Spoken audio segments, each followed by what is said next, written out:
All right, Mr. Gardback here, lesson 3.6 in MyOpenMath, and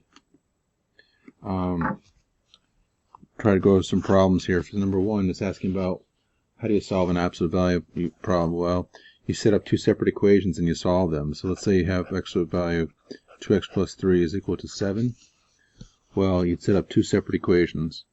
You'd say 2x plus 3 is equal to 7. Or 2x plus 3 is equal to negative 7. You solve both of those. Okay? So you'd say 2x plus 3 equals 7, or 2x plus 3 is equal to negative 7. You solve both of those, and you get x equals and x equals. And you get two separate equations. That's how you solve that one. Okay, I don't know if you guys can see that. All right? Now, how can you tell whether an absolute value equation is going to have two x-intercepts? Well, the way you're going to tell that is, are there values that you can put in for x to make y equal to 0? So let's say you have y equals 2x plus 4. Well, how many values are there that could make this whole thing equal to 0? Well, you could have negative 2. 2 times negative 2. Well, that wouldn't work. Actually, 2x plus 4 has to equal 0. So 2x equals negative 4. So x has to equal negative 2. So negative 2 would make that 0. But that's the only value that's going to make that equal to 0. So that's only going to have one x-intercept. See, for that problem, there's only one value of x where it's equal to 0. It's right there.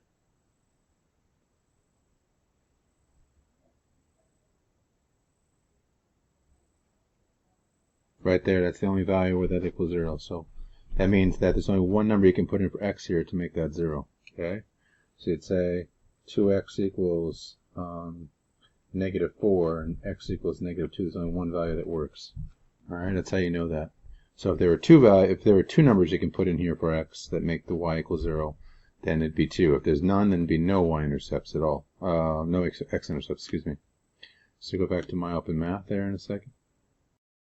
So the next question asks us, an absolute value question, the isolated term is equal to a negative number. And say absolute value of 2x plus 3 is equal to negative 5. Well, that can't happen. That means there's no solution on that one, because the absolute value is the distance to 0 on the number line. You cannot have a negative distance, right? So this does not, that'd be a DNE on that one. All right? Moving on down. How do you use an absolute value to describe x values within? So the word within means less than or equal to. Okay, so that's what that means. So within one distance of 4, so that would be x, absolute value x minus 4 is less than or equal to 1. So that means the distance from 4 is within 1 unit either way. Like that. That's the way that one looks. This one asks us to just identify the intercepts of the graph there, x-intercept and y-intercept. So we can just take a look right there and see where we're at. So our x-intercept is going to be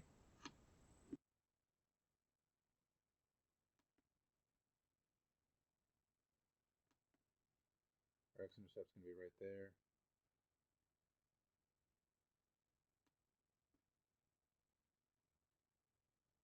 So to look at our intercepts, remember you can just see x-intercept is right here and right here.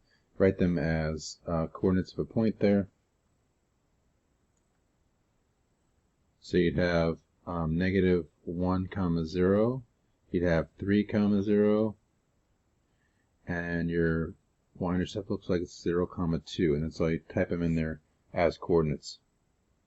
This one's asking us to graph the value of the equation f of x is equal to absolute value of x minus 2, and that'll bring our vertex down 2 spaces.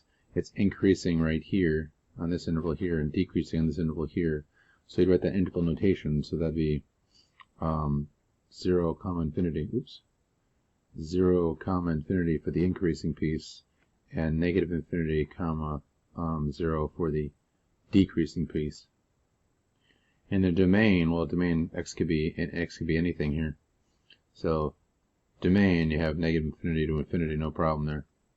And range, well, range,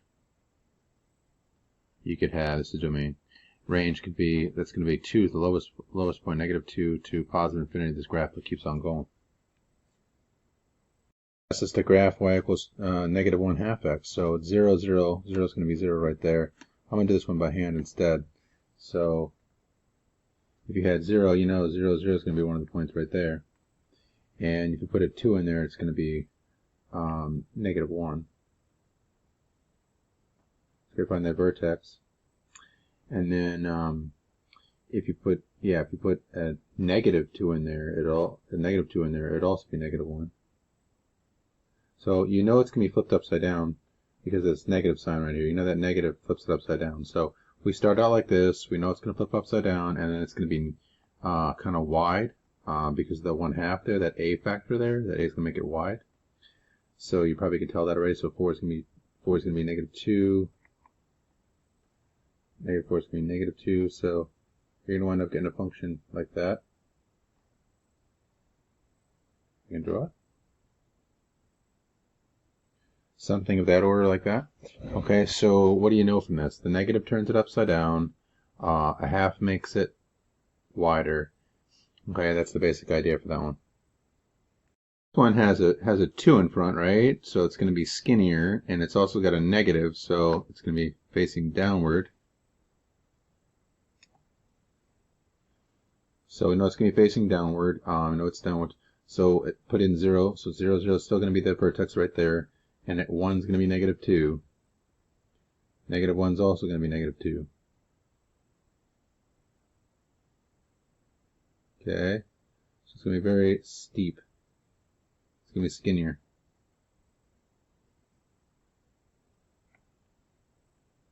So it's going to be skinnier, kind of like that.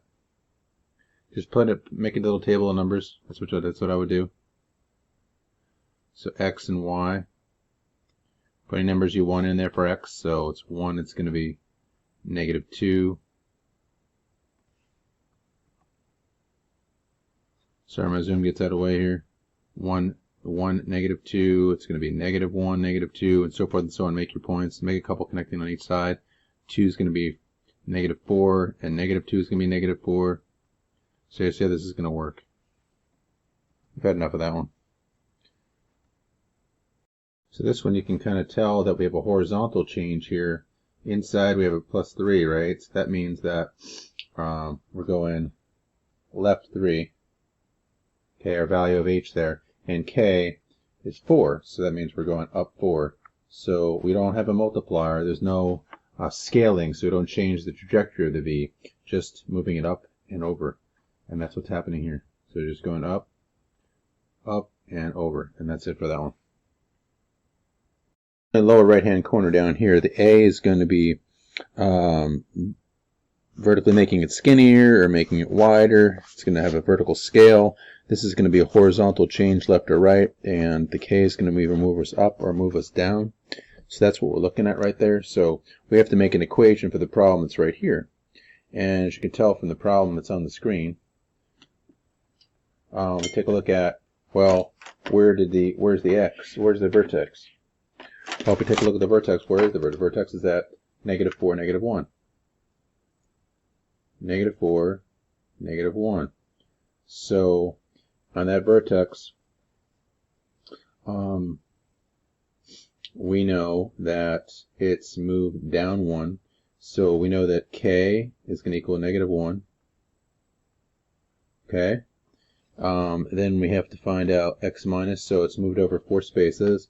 So it looks like h is going to equal 4. Actually, negative 4. H equals negative 4 because it's x minus negative 4. So if h is negative 4, and we have to see whether it's skinnier or not. Well, this is the hard part, is to find out the a. Well, the a is to just find 2 points that go together. So you look on the graph and you see what kind of point you have. Now, normally, when you have y equals absolute value of x, y and x are the same. Okay, y and x are the same. So we look and see how they compare. Well, in this case, what do we have?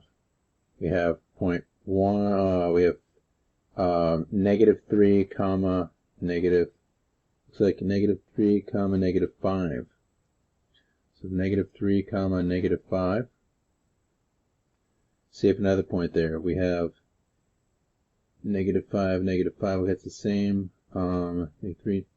We have negative 3. Let's see if we have a point. So we're trying to find points that are right across. Like, try to find that point right there. That crosses the line exactly.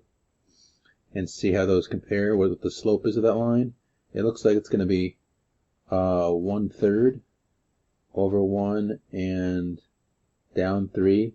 So it looks like slope of 3, so it looks tighter.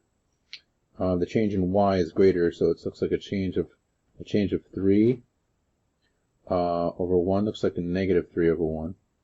It's negative because it flips upside down. And how do I know that? Because I just count from one point to the next. Looks like negative 3 over 1. So therefore, when we do our formula, it says y equals a x minus h plus k. Put in our terms there, so it's going to be y equals, and try negative 3, and it's going to be x plus 4, absolute value.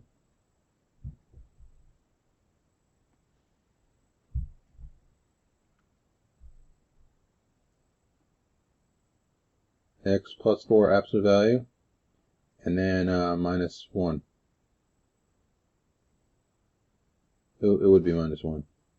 There you go. That's how you do that one. So we talked about this before. We talked about within, but also I want to tell you the words within a margin of. Well, that's going to be like saying less than or equal to like 1.5% away. So that's going to be less than, if I can write this, less than or equal to 1.5%. Okay, so that's the margin you are away. So that means that you're somewhere close to 6%. 6 in the middle. You can either be 1.5 this way or 1.5 this way. So the number line would be like 7.5% up to and 4.5% down here. Alright, so the way we say that is it's going to be P, the percent minus 6 absolute value has to be less than or equal to 1.5. And that's how you do that one. So within the margin of error, with the margin of error, it's all the same thing. That's how far away you could be. And that's it for this one.